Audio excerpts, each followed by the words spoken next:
Magandang buhay mga bata! Tara, samahan ninyo akong matuto kasama si... Teacher Aika, your online teacher.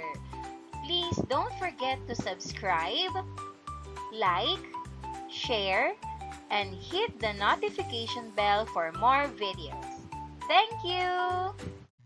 Revised K-12 Curriculum, Science, Grade 3, Quarter 2, Lesson 1, Day 2. Our topic for today is about science in our daily life. This is Teacher Aika, your online teacher. Let's start! Learning competencies. The learners use the skills of observing, predicting, and measuring in performing simple guided science activities. Learning objectives. To compare and estimate the size and weight or heaviness of objects using observations from sight and touch.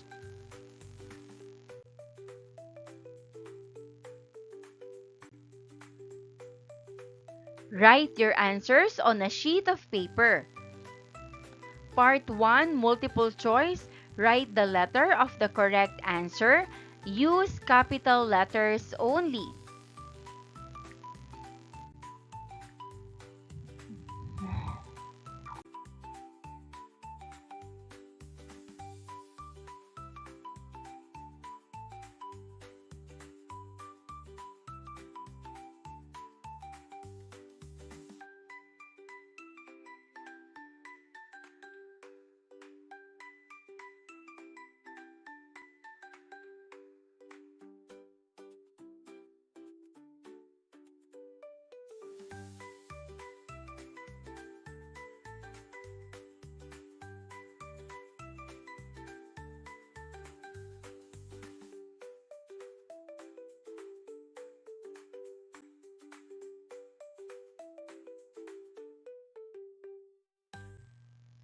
How do we know if something is heavy or light without using a weighing scale or a tool?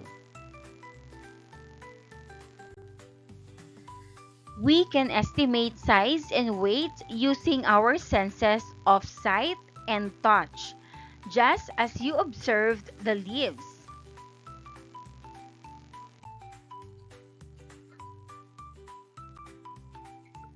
Have you ever picked up a big bag and felt it was very light? In this lesson, we will learn how to compare the size and weight of objects. We will use our sense of sight and touch to estimate whether an object is big or small, and heavy or light. We will also try fun activities to explore how objects can have different weights, even if they look similar in size.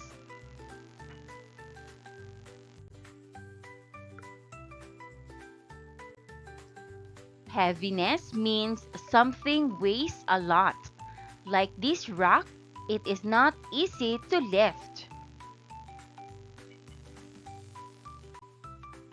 Identical means two things look exactly the same, like these bananas.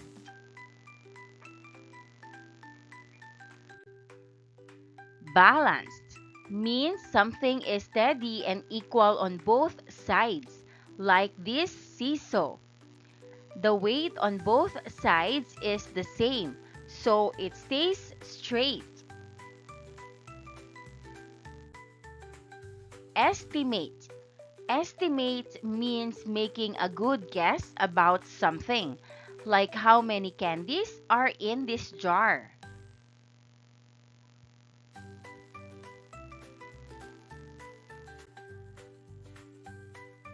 Compare.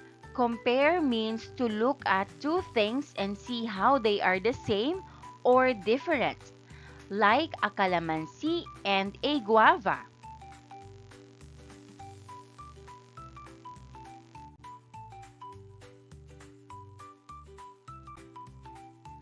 How can we tell if something is big or small or heavy or light? Can we use our eyes, hands, or how it feels when we hold it?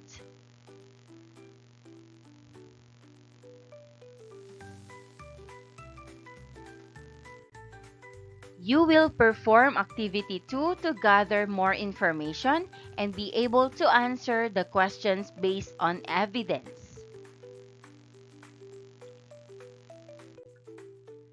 Does bigger always mean heavier?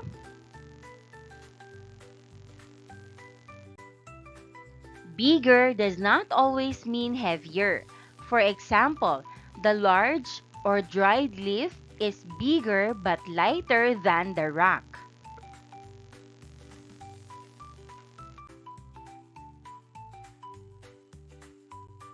Materials needed. Data notebook per group, per class, two different setups of objects with varying sizes and weight, heaviness, one setup of two identical water bottles that are balanced. Part A per group. Number 1. Perform the task in each station within the allotted time. Number 2. Write your answers in your group notebooks following the table format below. First column, station number. Second column, arrangement from smallest to largest. And arrangement from heaviest to lightest on the last column. Station number 1. Look at the leaves labeled A to E. Compare their sizes without rearranging them.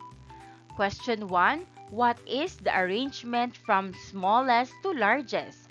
Write only the labels. Station 2. Look at the fruits labeled A to E. Compare their sizes without rearranging them. Question 2. What is the arrangement from smallest to largest? Write only the labels. Without rearranging the fruits, fill each fruit and compare their weight or heaviness. Question number 3. What is the arrangement from heaviest to lightest? Write only the labels. Part B as a class. Look carefully at the setup of two identical water bottles labeled A and B that are balanced.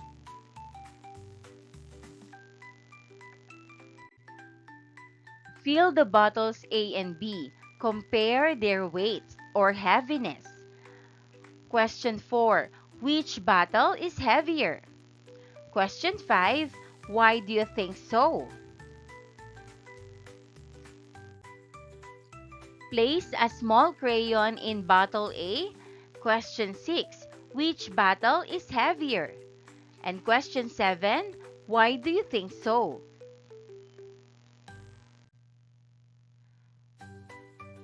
Place a bigger crayon in bottle B.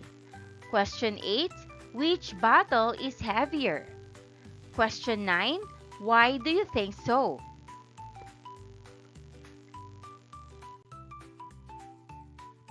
In this simple guided activity, you used a particular science process skill to compare the sizes and weight or heaviness of different objects. Question 10. Which science process skill did you use?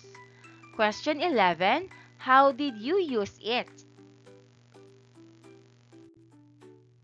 You can estimate the size and weight or heaviness of objects using your observation skills through your senses.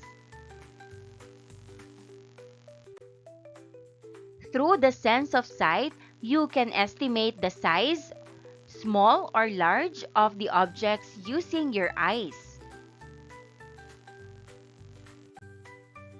Through the sense of touch, you can also estimate whether an object is light or heavy.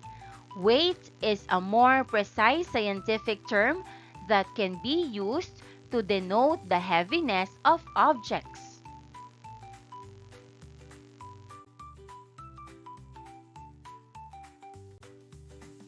Can we always say that bigger objects are heavier? Why or why not?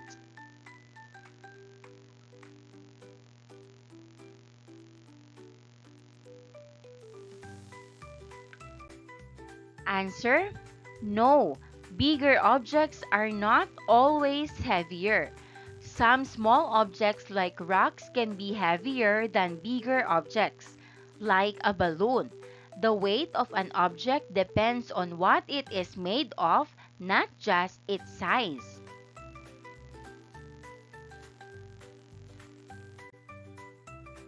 How did you decide on the order of the objects?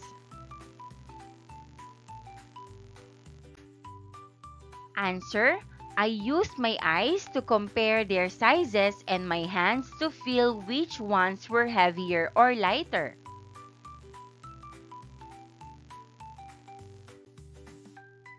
What steps did you follow? Answer: I first look at the objects to see which were bigger or smaller. Then, I pick them up to feel which were heavier or lighter. After that, I arrange them from the smallest and lightest to the largest and heaviest. Estimating size and weight helps us describe and compare them. By observing, comparing, and estimating, we can make better guesses about objects without using measuring tools.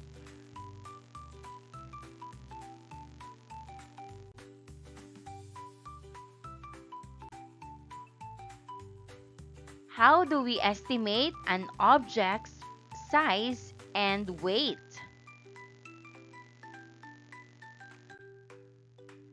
We can estimate an object's size and weight by using our blank, particularly the sense of sight and blank.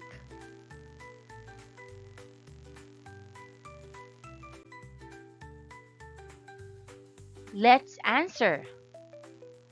We can estimate an object's size and weight by using our senses, particularly the sense of sight and touch.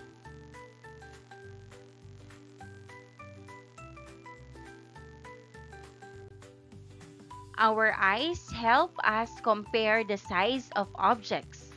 Our hands help us feel if something is heavy or light. Estimation is useful when measuring tools are not available.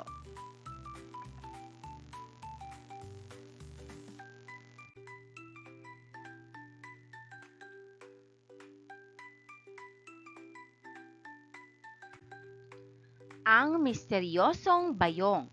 Find out what objects are inside. The mystery basket. Listen to your teacher for further instructions.